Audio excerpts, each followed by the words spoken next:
Hello friends, वैद्युत study channel पर आप सभी का स्वागत है। आज हम आपके लिए लेक्चर लेके आए हैं वैद्युत प्रतिरोध में, जिसमें हम इसमें आपको प्रतिरोध के बारे में सब कुछ आगे डिटेल में बताने वाले हैं। तो आप वीडियो पूरा देखिए। तो सबसे पहले हमें प्रतिरोध क्या होता है। प्रतिरोध हमें नाम से ही पता है कि यह क्या होता है, कि ये अवरोध उत्पन्न करता है। पर हम चूँकि पढ़ रहे हैं वैद्युत प्रतिरोध, तो वैद्युत प्रतिरोध क्या होगा कि किसी पदार्थ का वह गुण जो उसमें विद्युत धारा के प्रवाह का विरोध करता है, उसे क्या कहते हैं, हम वैद्युत प्रतिरोध कहते हैं। तो मान लीजिए एक कंडक्टर है, हमारा कंडक्टर जुड़ा हुआ है किसी बैटरी से। अब हमें ये पता है कि कंडक्टर में जो धारा प्रवाह होता है वो मुक्त इलेक्ट्रॉनों के कारण होता है। पर पदार्थ में सिर्फ मुक्त इलेक्ट्रॉन ही नहीं होते हैं, साथ में उसका नाभिक भी होता है जिसमें प्रोटॉन और न्यूट्रॉन होते हैं। और ये प्रोटॉन और न्यूट्रॉन या नाभिक जो होता है वो स्थिर होता है, और ये इलेक्ट्रॉन ही पदार्थ में क्या होते हैं, गति करते हैं। तो मुक्त इलेक्ट्रॉन क्या होते हैं, थोड़ा सा हम आपको बता दें। अगर तो जैसे कॉपर अगर है, कॉपर का परमाणु क्रमांक 29 होता है, और इसका इलेक्ट्रॉनिक विन्यास अगर आप निकालोगे तो 2, 8, 18, 1 होता है। तो इसके बाह्य कोश में 1 इलेक्ट्रॉन होते हैं। बाह्य कोश में 1 इलेक्ट्रॉन होते हैं, ठीक है। ये आपका नाभिक हो गया। तो इसके बाह्य कोश में 1 इलेक्ट्रॉन होता है। तो यही 1 इलेक्ट्रॉन जो होता है, ये थोड़ी सी ऊर्जा पाकर साधारण ताप पे क्या होता है कि ये यहाँ से मुक्त होकर पदार्थ में इधर उधर गति करने लगता है अनियमित रूप से। तो इसी को हम क्या बोलते हैं, मुक्त इलेक्ट्रॉन कहते हैं, ठीक है। ये इलेक्ट्रॉन जो है एक कॉपर के परमाणु में 1 होगा, लेकिन 1 ग्राम अगर हम निकालेंगे तो 1 ग्राम में ये लगभग होगा 6.023 इंटू 10⁻23 और डिवाइडेड बाई 63.5। लगभग इतने मुक्त इलेक्ट्रॉन 1 ग्राम में होंगे, ठीक है। तो इस तरह से आप देखोगे कि 1 ग्राम में लगभग बहुत ज़्यादा क्या होंगे, मुक्त इलेक्ट्रॉन होंगे, जिससे क्या होती है कि धारा प्रवाहित होती है, ठीक है। अब जैसे ये कनेक्टेड है, अगर ये बैटरी है तो बैटरी का एक सिरा हो गया पॉजिटिव, दूसरा हो गया निगेटिव। तो पॉजिटिव, अब ये पॉजिटिव जो होता है, पॉजिटिव को रिपल करेगा और निगेटिव को क्या करता है, अट्रैक्ट करता है। तो यहाँ से इलेक्ट्रॉन जो होंगे ये चूँकि ये पॉजिटिव है तो, और इलेक्ट्रॉन जो है निगेटिव है, तो वो क्या होंगे, इधर की तरफ अट्रैक्ट होंगे।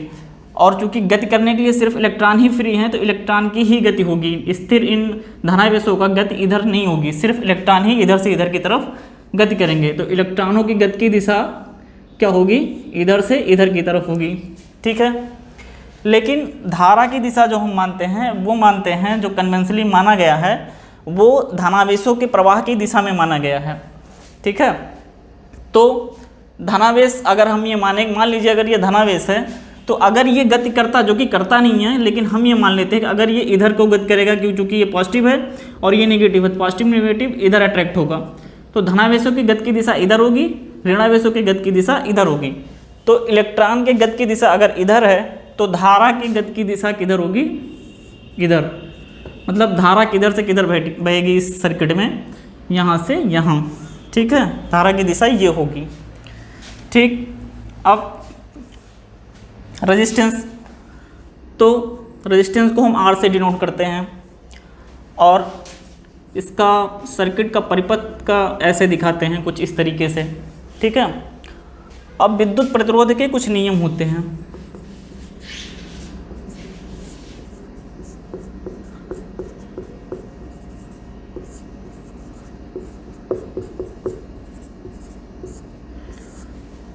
तो ये रेजिस्टेंस एक्चुअली इस सर्किट में अगर हम समझें तो कैसे आता है, तो जब ये इलेक्ट्रॉन चलते हैं इधर से इधर की तरफ, तो ये बिल्कुल सीधी रेखा में गति नहीं करते हैं, बल्कि ये क्या करते हैं कि जिगजैग मोशन करते हुए ये आगे बढ़ते हैं और आपस में टकराते भी रहते हैं, ठीक है। तो जब ये आपस में टकराते हैं तो क्या होता है कि पदार्थ थोड़ा थोड़ा धीरे धीरे करके गर्म होता है, तो जिससे के कारण इस पदार्थ में क्या होता है, रेजिस्टेंस उत्पन्न होता है, ठीक है।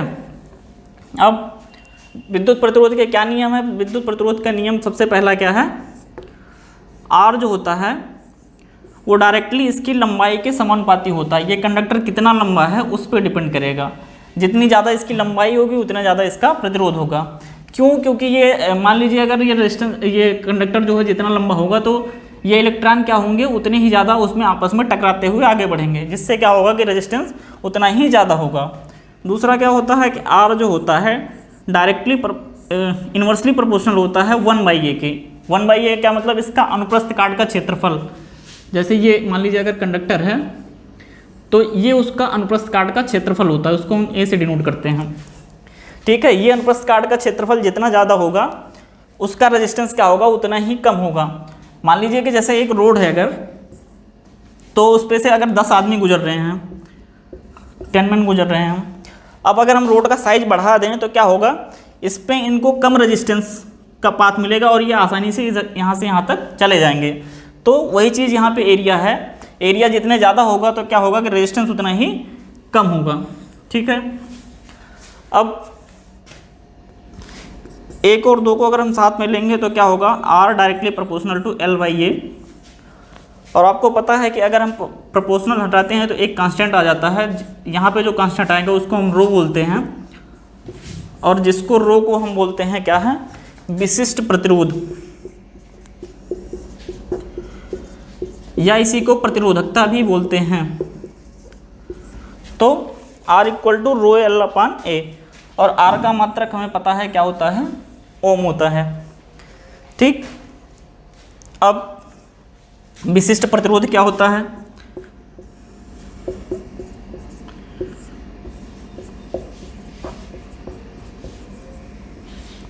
विशिष्ट प्रतिरोध यहाँ से अगर हम निकालेंगे तो रो इक्वल टू क्या हो जाएगा, RA/L। ठीक, अगर A equal to 1 metre square हो और L इक्वल टू 1 मीटर हो तो रो इक्वल टू क्या हो जाएगा, R। तो यहाँ से अगर हम विशिष्ट प्रतिरोध की परिभाषा बताएं तो मान लीजिए ये अगर ये कंडक्टर है, ठीक है, इसका A equal to 1 metre square, अनुप्रस्थ काट का क्षेत्रफल जो है 1 मीटर स्क्वायर है, और लंबाई मान लीजिए यहाँ तक L इक्वल टू 1 मीटर है। तो इसका जो यहाँ से यहाँ तक का जो रेजिस्टेंस होगा उसी को क्या कहते हैं हम, विशिष्ट प्रतिरोध। तो किसी भी चालक के अनुप्रस्थ काट का क्षेत्रफल 1 मीटर स्क्वायर हो, लंबाई 1 मीटर हो, तो उसका जो प्रतिरोध होगा वही हम उसको क्या बोलते हैं, विशिष्ट प्रतिरोध। या सीधे शब्दों में हम इसको कहें कि इकाई आयतन का प्रतिरोध विशिष्ट प्रतिरोध कहलाता है। किसी पदार्थ के इकाई आयतन का प्रतिरोध विशिष्ट प्रतिरोध कहलाता है। अब 2 चीज़ें हैं इसमें जो बहुत पूछा जाता है, प्रतिरोध किस पे डिपेंड करता है और विशिष्ट प्रतिरोध किस पे डिपेंड करता है। ये हमें याद रखना सबसे ज़्यादा ज़रूरी है। तो प्रतिरोध किस पे डिपेंड करता है, अभी हमने सबसे पहले बताया कि प्रतिरोध जो है L पे डिपेंड करता है, कैसे, डायरेक्टली प्रोपोर्शनल होता है। दूसरा क्या है, R जो है वो क्षेत्रफल के इन्वर्सली प्रोपोर्शनल होता है, यानी कि क्षेत्रफल ज़्यादा होगा तो रेजिस्टेंस कम होगा, क्षेत्रफल कम होगा तो रेजिस्टेंस ज़्यादा होगा। तीसरा रेजिस्टेंस किस पे डिपेंड करता है, नेचर ऑफ मटेरियल, पदार्थ की प्रकृति पर। वो मटेरियल किस चीज़ का बना है, एल्युमिनियम का है, कॉपर का है, सिल्वर है, जो भी है, तो किस मटेरियल का बना है उस पर भी डिपेंड करेगा उसका प्रतिरोध।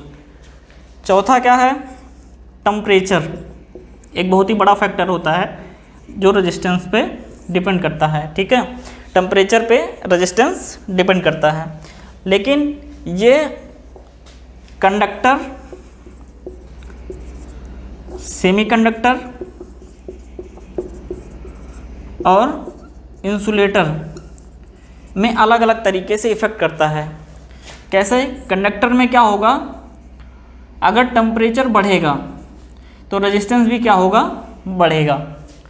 ठीक, सेमीकंडक्टर में क्या होगा और इंसुलेटर में क्या होगा, इसमें दोनों में सेम तरीके का इफेक्ट होता है। क्या होगा, अगर टेम्परेचर क्या होगा, बढ़ेगा तो रेजिस्टेंस क्या होगा, कम होगा। ये चीज़ आप ध्यान रखना कि कंडक्टर में जो होता है या चालक में टेम्परेचर बढ़ने के साथ रेजिस्टेंस बढ़ेगा, लेकिन सेमीकंडक्टर और इंसुलेटर में क्या होगा, टेम्परेचर बढ़ने के साथ रेजिस्टेंस कम होगा। ठीक है, ये 4 चीज़ याद रखना प्रतिरोध के बारे में। अब हम चल रहे हैं विशिष्ट प्रतिरोध के बारे में। विशिष्ट प्रतिरोध किन किन चीज़ों पे निर्भर करता है, तो विशिष्ट प्रतिरोध निर्भर करता है आपका, नंबर 1, रो जो डिपेंड करता है वो नेचर ऑफ मटेरियल पर डिपेंड करता है, पदार्थ की प्रकृति पर डिपेंड करता है।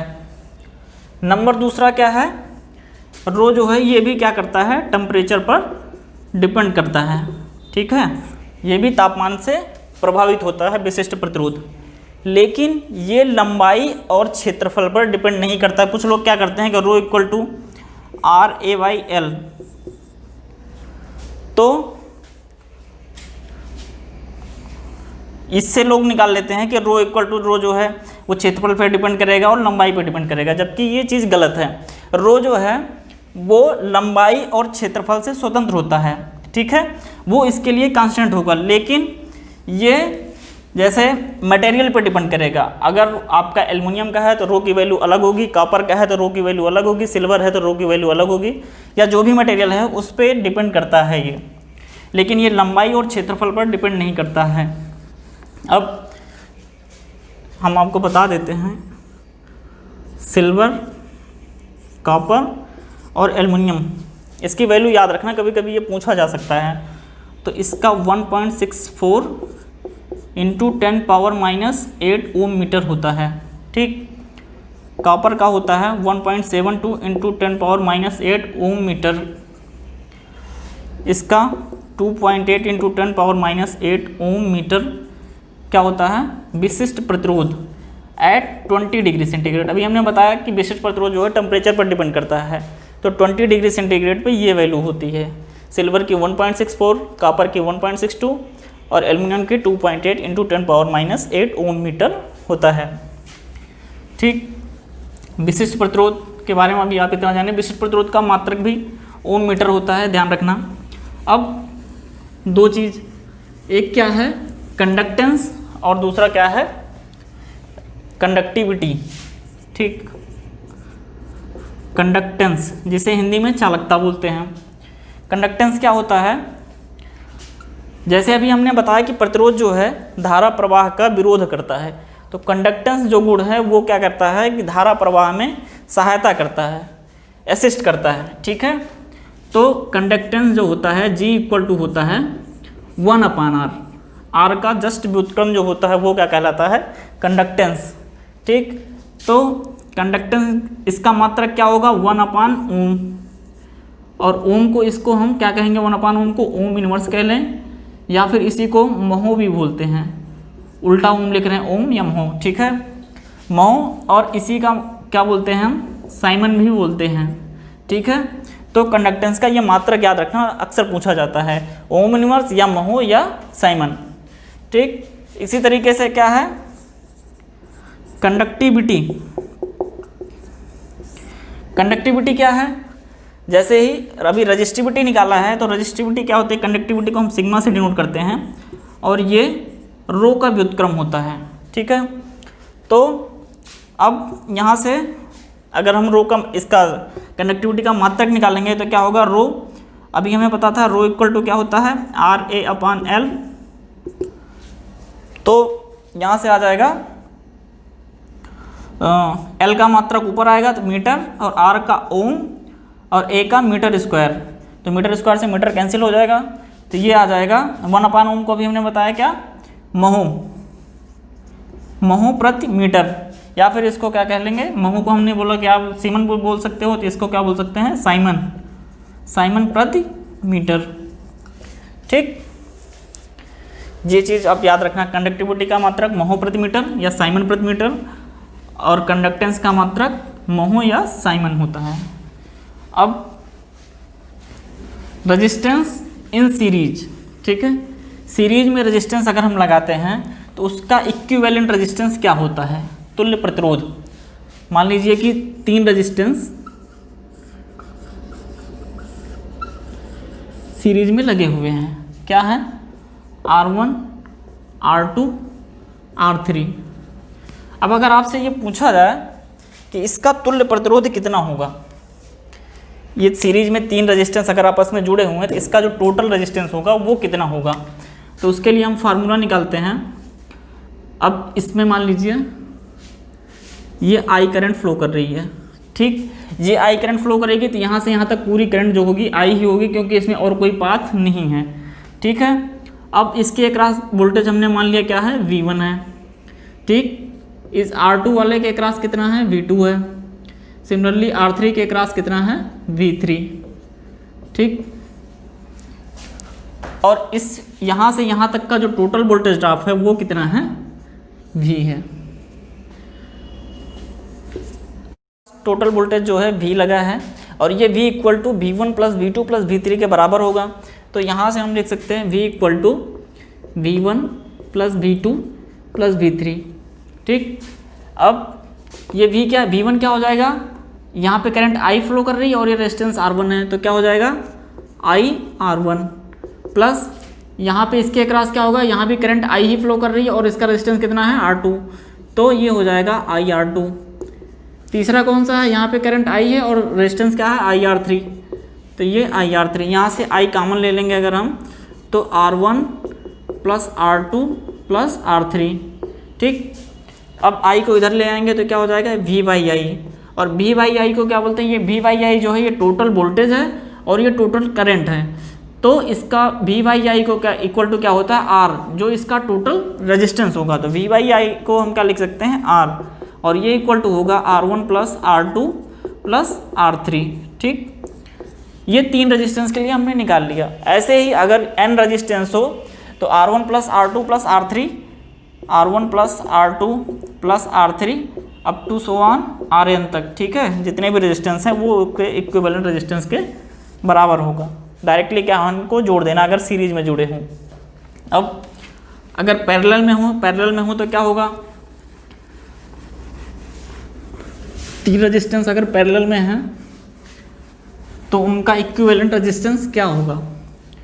तो चलिए देखते हैं, एक रेजिस्टेंस, 2 और ये 3, R1 R2 R3। पैरेलल का क्या मतलब होता है कि तीनों पॉइंट एक जगह से और ये तीनों पॉइंट एक जगह से जुड़े होंगे, ठीक। तो इसके अक्रॉस टोटल वोल्टेज क्या हो गया V।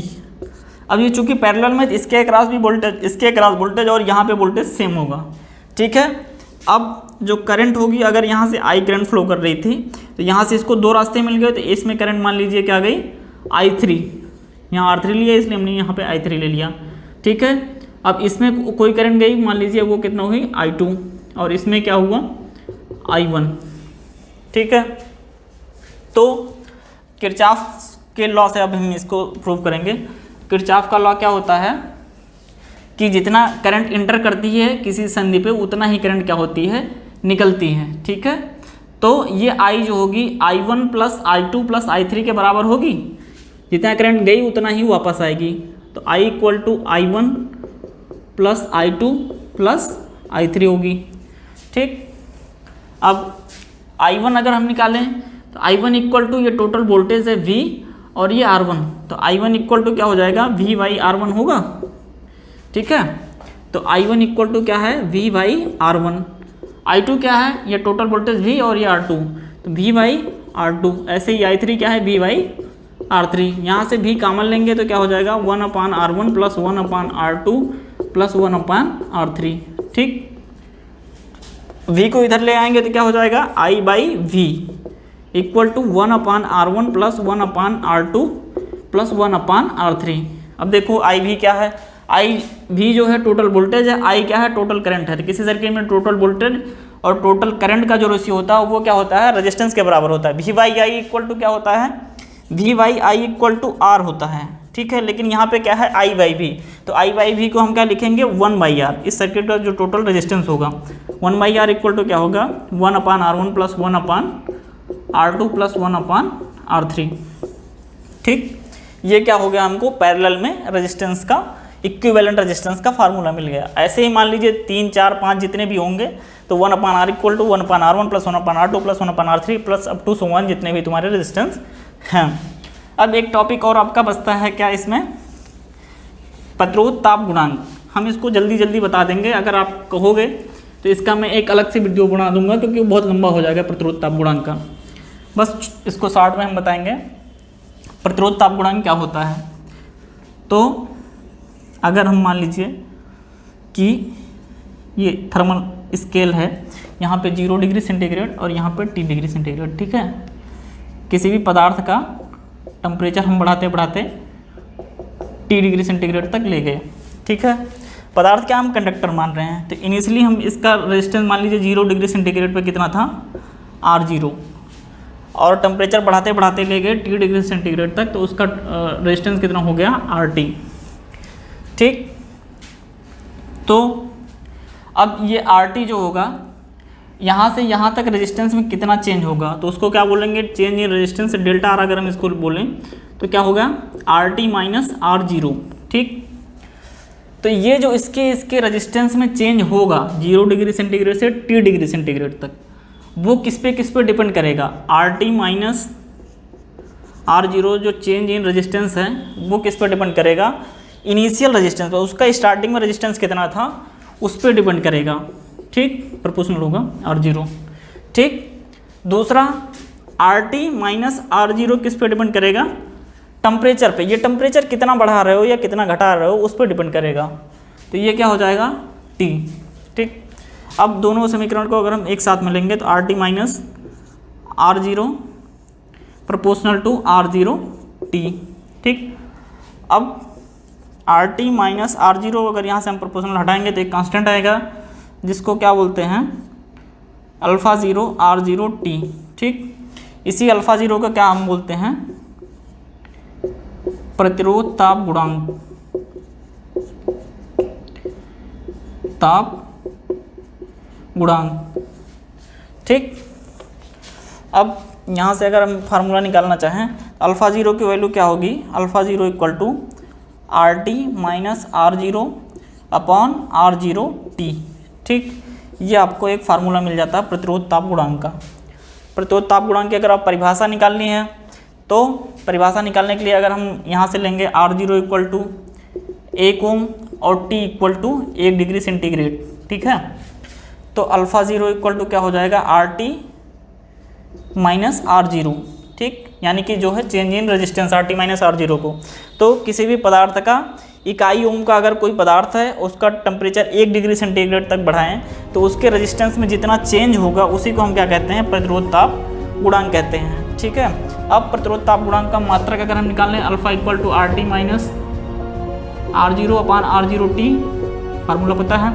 अब आपको पता है कि RT माइनस R0 जो है चेंज इन रेजिस्टेंस है, तो चेंज इन रेजिस्टेंस का मात्रक भी क्या होगा, ओम होगा। ठीक, और R0 का मात्रक क्या है, ओम, और T का मात्रक डिग्री सेंटीग्रेड, तो ओम से ओम कैंसिल, और ये हो जाएगा 1 अपान डिग्री सेंटीग्रेड, या इसी को प्रति डिग्री सेंटीग्रेड बोलते हैं। ये मात्रक याद रखना, ये पूछा जाता है अक्सर, प्रतिरोध ताप गुणांक का मात्रक प्रति डिग्री सेंटीग्रेड होता है। ठीक है, अब अगला वीडियो जो होगा आपका वो रेजिस्टेंस का सीरीज और पैरेलल में जो रेजिस्टेंस होते हैं उस पर कई सारे न्यूमेरिकल हम आपको सॉल्व कराएंगे जो आपके प्रीवियस ईयर में पूछे गए हैं। तो आप हमारा चैनल सब्सक्राइब करिए।